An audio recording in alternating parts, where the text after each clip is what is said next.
Welcome to my class, student. It's English grammar. We are doing preposition and this is session 1. In this session we are doing types of preposition. Let's start. A preposition links nouns, pronouns or phrases to other words within a sentence. What is the use of preposition? Without preposition we cannot link noun, pronoun or other phrases. These are usually short words and are normally placed directly in front of nouns. These are few points that is very important to know about preposition, right? जब आप preposition करते हैं ये जानना बहुत जरूरी है कि ये कहाँ यूज होता है और हम यूज भी कर रहे हैं but we don't know कि these are preposition. तो these are usually short words and are normally placed directly in front of nouns. In some cases we find preposition in front of gerund verbs also. तो हम gerund verbs के पास भी हम preposition देखते हैं. Some examples of prepositions are जैसे out, in, up, on, down. आपने देखा होगा कि हर एक सेंटेंस में आपको ये सारे वर्ड्स मिलते हैं. Then you will have to understand कि these are prepositions. ठीक है? At, to, with, over, under, above, into, by, of, next to, besides, between, etc. These are all prepositions. Prepositions define many relations. सबसे अच्छी बात क्या है prepositions के, ये define करते हैं relation को.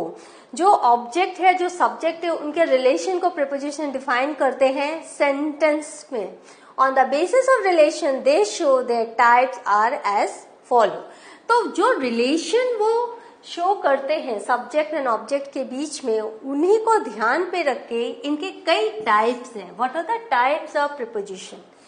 Preposition for place, preposition for time, for direction, for device, instrument or machines, for agent and for prepositional verb. तो कितने types हो गए preposition के? आपने देखा place, time, direction, device, instrument, machines, agent and prepositional phrase. Now, preposition for time. In, on, at. यदि आपको time दिखाना है sentence पे, तो आपको prepositions कौन से लगाने होंगे? वो in, on, at है. Use of in. जब हम month of year दिखाते हैं, year देते हैं, season का हम जब जिक्र करते हैं, तो हम एक particular time जब हम बताते हैं, तो हम in का use करते हैं. Particular time, month, year और season. In June, in 1995, in morning, in first week of March, in summer, etc. जब हम century और specific time जब past का है उसे बताते हैं तो भी हम in का use करते हैं. In 21st century, in stone age, in past, so he was born in 1965. तो यहाँ पर हमने कौन सा preposition use किया? In, जो कि समय बता रहा है 1965. आपने ऐसे कई सेंटेंसेस पढ़े हैं. प्लीज अभी जब भी आप अभी कुछ भी पढ़ोगे इंग्लिश में, प्रीपोजिशन को अंडरलाइन करते जाना, क्योंकि इससे आपकी लर्निंग और भी परफेक्ट हो जाएगी. Use of on. डेट और पर्टिकुलर डेट जब हम लिखते हैं, मेंशन करते हैं, तो हमें ऑन लिखना पड़ता है. On Sunday, on Republic Day, on 10th March, like this. At हम कब यूज करते हैं?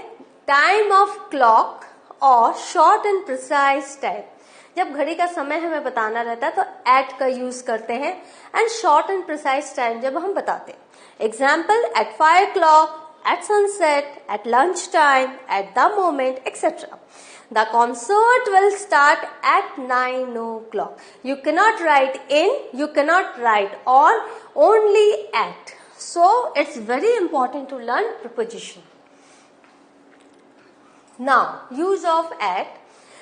You have just seen कि this we have done.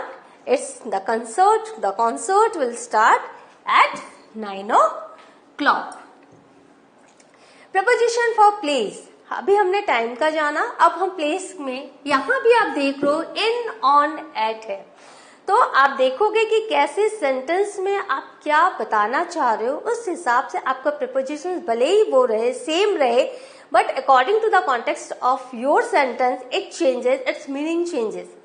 Places which have some boundaries, जहां पर बाउंड्रीज है, चार दीवारी जब आप बता रहे हो तो आपको इन बताना है, in hall, in school, in a building, in a box etcetera. Examples, student study in library. Library में आप देख रहे हो चार दीवारी होती है. तो places which have some boundaries, वहां आप इन का यूज कर रहे हैं. ऑन सरफेस ऑफ समथिंग, किसी भी जगह की सतह, surface. On a table, on black board, on a page etcetera. तो हम ऑन का यूज करते हैं. He was flying kite on the roof. छत की सतह पर वो काइट फ्लाई कर रहा था. Use of at in reference to place. Specific place, जब आपको पता है specific place, at the entrance, right, at the table, at front of the chair, at bus stop, at the edge of roof. जब आप specific place को mention कर रहे हो सेंटेंस में तो आपको एट लगाने हैं. Her parents were waiting for her at the entrance of school. अगर इन द हो जाएगा स्कूल तो चेंज हो जाएगी इसकी meaning. So at the entrance of school. Preposition of direction और मूवमेंट. हमने अभी प्लेस देख लिया, टाइम देख लिया. जब हम मूवमेंट दिखा रहे हैं सेंटेंस पे तो कौन से प्रीपोजिशन हम यूज करेंगे? Into, out of, onto. These describe the direction, किस डायरेक्शन में जा रहे हैं, और मूवमेंट ऑफ वन नाउन और प्रोनाउन टुवर्ड्स अनदर नाउन और pronoun. These includes to, into, towards, through, etc. I went to the bookstore. Direction क्या है? मैं बुक स्टोर की तरफ गया. I went to the bookstore. The swimmer jumped into the pool. Swimmer ने कहा jump किया? पूल के अंदर. Always remember when there is a movement you will have to put into, और जब आपने मूवमेंट नहीं है तो आप इन का यूज करते हो.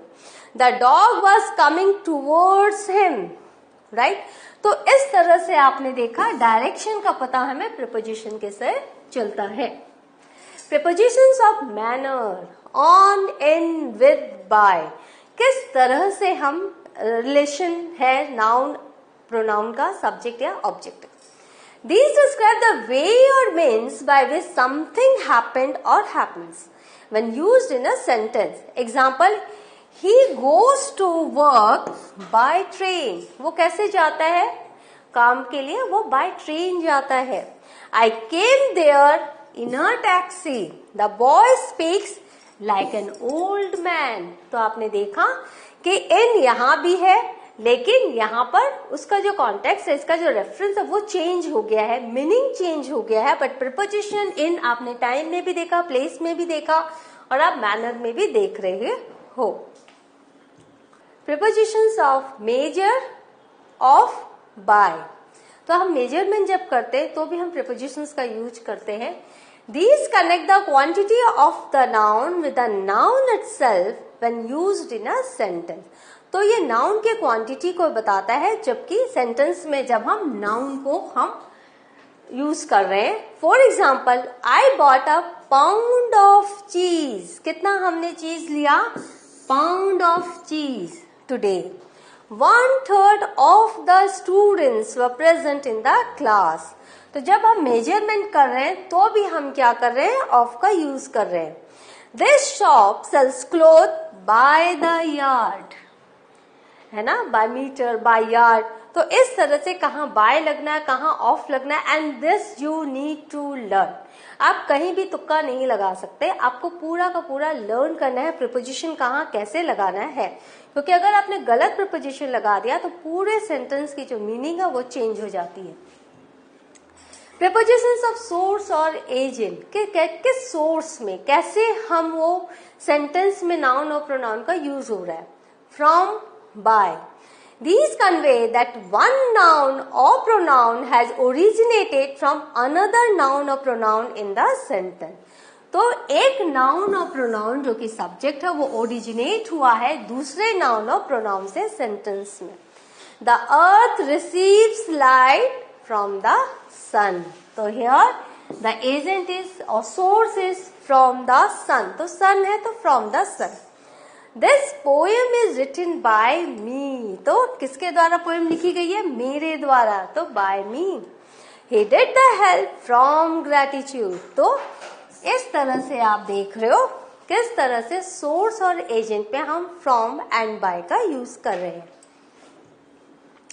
नाउ प्रीपोजिशंस ऑफ पोजेशन, जब हम कोई चीज अपनी कहते हैं तो कौन सा प्रीपोजिशंस लगाते हैं? In, with, of. These indicate that one noun or pronoun owns another noun or pronoun in the sentence. कैसे? I met the boy with red hair today. With red hair, उस लड़के के बाल कैसे हैं? रेड है। तो with the boy, जो लड़का है जिसके रेड हेयर है, उनसे मैं मिला। तो यहाँ पे पोजीशन है तो हमने with लगाया। The old man had no money on him. यहाँ देखो on है preposition. My friend's father is a man of wealth. तो यहाँ of है। तो इस तरह से आप देख रहे हो जब हम पोजीशन यूज कर रहे हैं तो भी हम preposition का उपयोग कर रहे हैं। in, of, with, आपने पहले भी in and of पढ़ा और यहाँ भी in and of है। preposition सेम है लेकिन उनकी जो मीनिंग है वो सेंटेंस के साथ बदलता जा रहा है। Now preposition for device, instrument or machine, कैसे? By, with, on. Example, she comes by bus daily. He opened the lock with key. कैसे उसने खोला? चाबी से। तो यह चाबी से means with. कैसे आती है? बस के द्वारा, तो by बस। मैं जब भी अपने बच्चों को पढ़ाती हूँ प्रीपोजिशन, आई ऑलवेज से कि at least you translate into Hindi the sentence. अगर आप हिंदी में ट्रांसलेट करोगे तो आपको पता चल जाएगा कि कौन सा प्रीपोजिशन यहाँ लगाना है, क्योंकि ये बहुत हेल्प करता है। नाउ प्रीपोजिशनल वर्ब किसे कहते हैं? Prepositional verbs are transitive and they have a direct object in sentence. Transitive आपको पता है जब एक्शन पास ओवर होते हैं ऑब्जेक्ट में। तो prepositional verb is verb plus preposition. Frequently used prepositional phrases are laugh at, knock at. Prepositional जो phrase है वो क्या है? Transitive होते हैं and they have a direct object in sentence. जो क्या होते हैं? verb plus preposition जब हम देखते हैं तो prepositional phrase होते हैं। यहाँ पे देखो लाफ जो है वो वर्ब है, क्योंकि वर्ब वही होता है जिसका आप पास्ट फॉर्म बना सकते हो। एक्शन वर्ड वर्ब को अगर रिकॉग्नाइज करना है तो इसके पास्ट फॉर्म को आप याद करो। तो अगर किसी भी वर्ड का पास्ट फॉर्म बन रहा है that mean that is verb. तो लाफ का आपको पता है लाफ्ड पास्ट फॉर्म है, मतलब ये वर्ब है। उसके साथ preposition at, laugh at, but इसका जो अर्थ है it's meaning will be totally different when you will put it in a sentence. Now knock at, listen to, look at, look for, these are all prepositional verbs. She knocks at the door, we believe in God. So what have we learned today? We have learned preposition and what are the types of prepositions. We have seen many examples and in this way you will have to understand preposition, where to use it, how to use it, and then be perfect in this chapter, in this topic. I'll meet with you in the next class. Till then, take care, do the revision. Thank you.